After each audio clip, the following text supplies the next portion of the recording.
નમસ્કાર મિત્રો, હું છું એડવોકેટ હિમાંશુ મકવાણા. મિત્રો, તમે અમારી ચેનલની અંદર નવા હો તો ચેનલ સબસ્ક્રાઇબ કરશો, જેથી કરીને કાયદાને લગતા આવનારા વિડીયો આપ સુધી પહોંચી રહે. મિત્રો, કોઈ પોલીસ તમને ખોટી રીતે હેરાન પરેશાન કરે તો તમે પોલીસ સામે ડાયરેક્ટ ફરિયાદ લખાવી શકો. હવે સામાન્ય રીતે લગભગ તમામને પોલીસ સ્ટેશનમાં કડવા અનુભવ થયા જ હોય છે.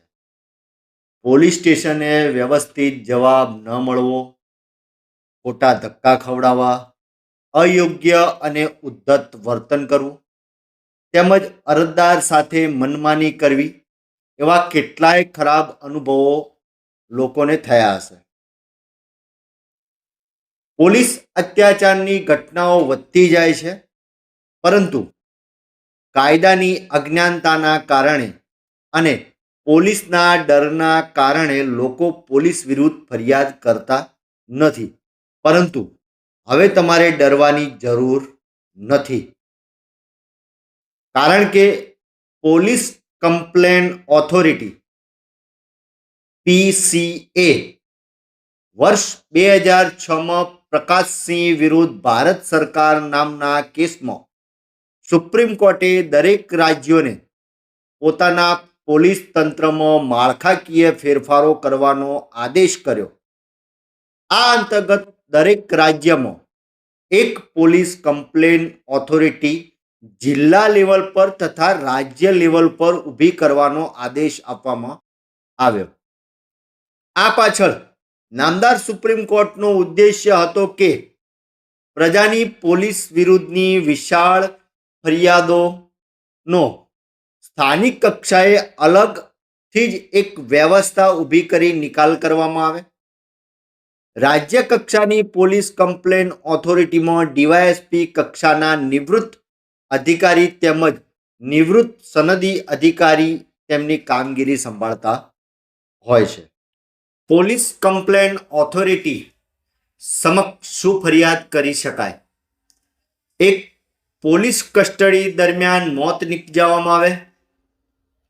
ભારતીય ન્યાય સંહિતાની કલમ 116માં જણાવ્યા મુજબની કોઈ ગંભીર ઈજા કરવામાં આવે. કાયદેસરની પ્રક્રિયા કર્યા વગર ગેરકાયદેસર ધરપકડ કે ડિટેન કરવામાં આવે. 4, પોલીસ દ્વારા બળાત્કાર અથવા બળાત્કારની કોશિશ કરવામાં આવે. પોલીસ દ્વારા ખંડણી અથવા ગેરકાયદેસરના પૈસા માંગવામાં આવે. પોલીસ દ્વારા ગંભીર પ્રકારનું ગેરવર્તન કરવામાં આવે અથવા ધમકી આપવામાં આવે. જમીન અથવા મકાનનો કબજો પચાવી પાડવામાં આવે. પોલીસ દ્વારા કોઈ વ્યક્તિને ત્રાસ આપવામાં આવે. ઉપરી અધિકારી દ્વારા નીચેના કર્મચારીને ત્રાસ આપવામાં આવે. 10, અન્ય કોઈ ઘટના જેમાં પોલીસ દ્વારા સત્તાનો દુરુપયોગ કરવામાં આવ્યો હોય.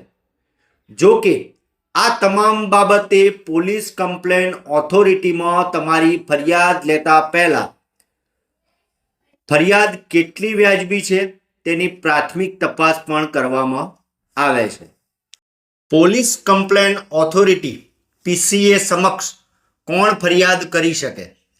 ભોગ બનનાર પોતે અથવા તેના વતી કોઈપણ વ્યક્તિ અથવા રાષ્ટ્રીય માનવ અધિકાર આયોગ અથવા પોલીસને જ ઉપરી પોલીસ વિરુદ્ધ કોઈ ફરિયાદ હોય એવા પોલીસ કર્મચારી અથવા કોઈપણ સ્ત્રોત. પોલીસ કમ્પ્લેન ઓથોરિટી PCA સમક્ષ ફરિયાદ કઈ રીતે કરવી?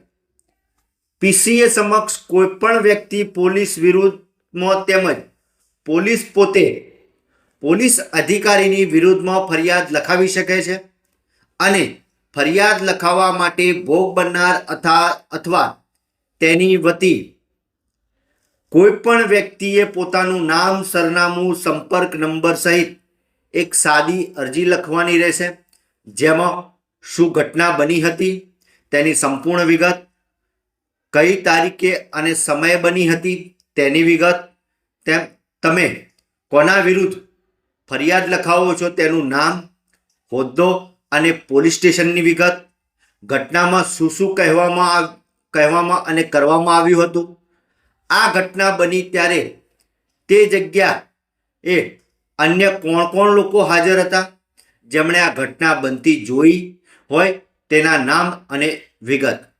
જો તમને કોઈ આર્થિક નુકસાન થયું હોય અથવા શારીરિક ઈજા થઈ હોય તો તેની વિગત. જો ઘટનાને લગતા કોઈ ફોટો, વિડીયો કે ફૂટેજ હોય તો તે જોડવા. શારીરિક ઈજાઓ થઈ હોય તો તેના ફોટોગ્રાફ પણ જોડવા.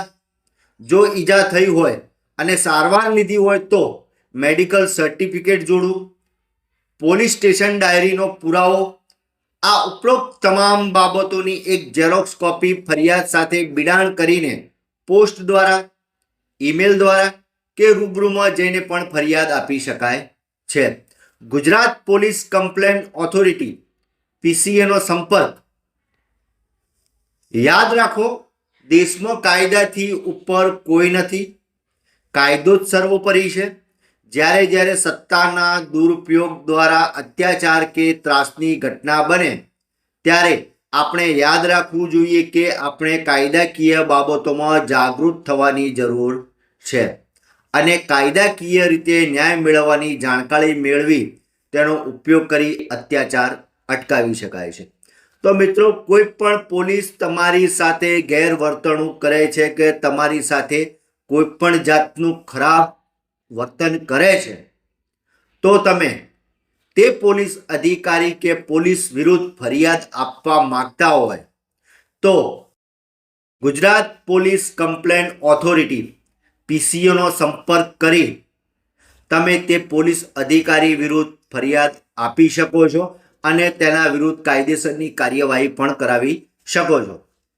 પરંતુ મિત્રો, આ ફરિયાદ આપતા પહેલા તે પોલીસ અધિકારીએ તમારી સાથે કેવા પ્રકારનો વ્યવહાર કર્યો છે, તેને તમને માર માર્યો છે, તમને ગાળો દીધી છે કે તમારી સાથે કોઈ પણ જાતના અડપલા કરેલા છે, તો તેના તમામ વિડીયો ફૂટેજ બનાવેલું હોવું જોઈએ, એના ફોટો હોવો જોઈએ અને એ બાબતે કોઈ પણ સાક્ષી પુરાવા પણ હોવા જોઈએ. અને પોલીસ અધિકારી વિરુદ્ધ તમે આ PCA ની અંદર ફરિયાદ આપો છો, એટલે કે પોલીસ કમ્પ્લેન્ટ ઓથોરિટીની અંદર ફરિયાદ આપો છો, ત્યારે આ પુરાવા તમે તે ફરિયાદની સાથે બિડાણ કરી અને ફરિયાદ આપી શકો છો. મિત્રો, વિડીયો ગમ્યો તો લાઈક કરજો, શેર કરજો, કોમેન્ટ કરજો.